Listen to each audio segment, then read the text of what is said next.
Congress BJP ನಾಯಕರ ನಡುವೆ ದೇಶಭಕ್ತಿ ವಾರ್ ಶುರುವಾಗಿದೆ. ದೇಶಭಕ್ತಿ ಬಗ್ಗೆ ಪ್ರಶ್ನೆ ಮಾಡಿದ ಬಿಜೆಪಿ ವಿರುದ್ಧವಾಗಿ ಕಾಂಗ್ರೆಸ್ ನಾಯಕರು ಕೆರಳಿದ್ದಾರೆ. ಪಾಕ್ ಪರ ಘೋಷಣೆ ಆರೋಪಕ್ಕೆ ಗೃಹ ಸಚಿವ ಪರಮೇಶ್ವರ್ ಉತ್ತರವನ್ನು ಕೂಡ ಕೊಟ್ಟಿದ್ದಾರೆ. ತನಿಖೆ ನಡೀತಾ ಇದೆ, ತಪ್ಪಾಗಿದ್ದರೆ ಕ್ರಮ ಖಂಡಿತ, ತಪ್ಪಿಸಿಕೊಳ್ಳೋ ಮಾತೇ ಇಲ್ಲ ಅಂತ ಹೇಳಿ ಪರಮೇಶ್ವರ್ ಅವರು ಮಾತನಾಡಿದ್ದಾರೆ.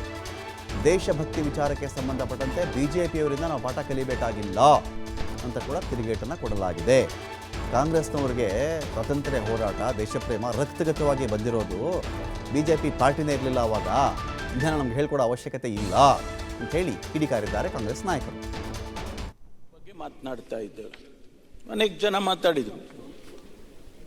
ದೇಶಪ್ರೇಮ, ಕಾಂಗ್ರೆಸ್ ಪಕ್ಷಕ್ಕೆ ದೇಶಪ್ರೇಮವನ್ನು ಹೇಳ್ಕೊಡ್ಬೇಕಾ, ಪಾಠ ಕಲಿಬೇಕಾ? ನಾವು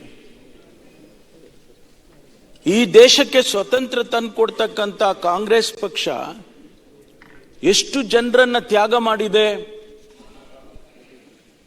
ದೇಶ ಪ್ರೇಮ ಅಲ್ಲಿಂದ ಬರಲಿಲ್ವ ನಮಗೆ? ಸ್ವತಂತ್ರಕ್ಕೆ ಎಷ್ಟು ಜನನ್ನ ಬಲಿ ಕೊಟ್ಟಿದ್ದೇವೆ ನಾವು, ಅದು ನಾವು ಮರ್ತಿಲ್ಲ. ನಾವು ಕಾಂಗ್ರೆಸ್ನವರು, ಹೌದು ಸುನಿಲ್ ಅವರು ಹೇಳಿದಾಗೆ ಈಗಿನ ಕಾಂಗ್ರೆಸ್ಸೇ ಬೇರೆ, ನಿಜ ಒಪ್ಕೊಳ್ತೀನಿ. ಆದರೆ ನಮ್ಮ ಬದ್ಧತೆ, ನಮ್ಮ ಧ್ಯೇಯ ಅವು ಯಾವುವೂ ಬದಲಾಗಿಲ್ಲ. 1885ರಲ್ಲಿ ಚುನಾವಣೆ ನೀವು ಬೇರೆಯವರು ಮಾತಾಡ್ತಿದ್ದಾಗ ಇದೇ ರೀತಿ ಈ ಮಾತನ್ನ ನಿಮಗೆ ಗುಣ ಇದೆ.